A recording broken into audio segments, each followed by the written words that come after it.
पिता और पुत्र पवित्र आत्मा के नाम पर आमीन। ख्रीस्त में मेरे प्यारे भाई और बहनों, आज के वचन संत मत्ती का सुसमाचार अध्याय 10 पद संख्या 16 से लेकर 23 तक लिए गए हैं। और आज के वचनों में हम सुनते हैं कि प्रभु यीशु अपने शिष्यों को पहले से चेतावनी देते हैं कि उन्हें किस तरह से सताया जाएगा, किस तरह से उन्हें पकड़ाया जाएगा। लेकिन साथ ही साथ प्रभु यीशु उन्हें कहते हैं कि उन्हें डरने की, चिंता करने की जरूरत नहीं, क्योंकि उनके साथ पवित्र आत्मा है।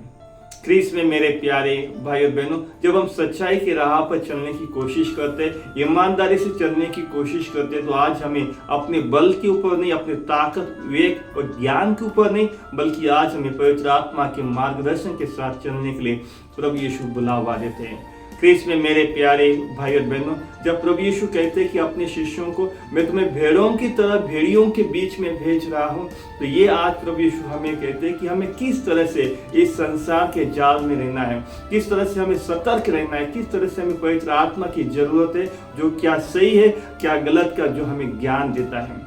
आज हमें अपने दिए हुए, अपने खुद के बल के ऊपर नहीं, अपने ज्ञान के ऊपर नहीं, बल्कि पवित्र आत्मा की शक्ति और सामर्थ से हर एक चुनौतियों का सामना करने के लिए प्रभु यीशु बुलाते हैं। हम लोग सुनते दानियल का ग्रंथ अध्याय 6 पद संख्या 22 में किस तरह दानियल ने राजा की स्तुति महिमा करने के लिए मना किया, उसके सामने झुकने के लिए मना किया, तो उन्होंने किस तरह से उन्हें सिंहों के गड्ढे में डाल दिया था। लेकिन वहां पे ईश्वर के दूत ने वहां पे उन्हें बचाया था। फिर से हम लोग सुनते दानियल का ग्रंथ अध्याय 3 पद संख्या 26 में किस तरह से शद्रक, मेशक और अबेदनगो, इन तीनों ने राजा के सामने झुकने के लिए मना किया, तो उन्हें आग की भट्टी में डाल दिया था। लेकिन वहां से ईश्वर उन तीनों को बचाकर बाहर निकलता है।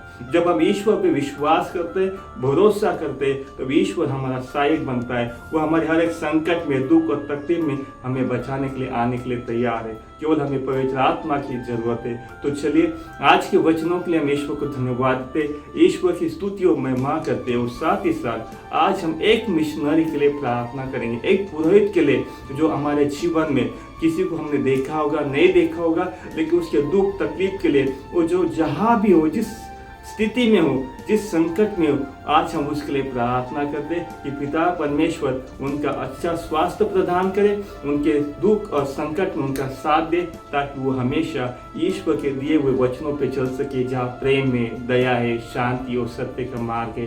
तो हम ईश्वर को धन्यवाद देते। पिता पुत्र पवित्र आत्मा की बड़ाई होवे, जैसे वह आदि में थी, अब है, अंतकाल तक सदा रहेगी। आमीन।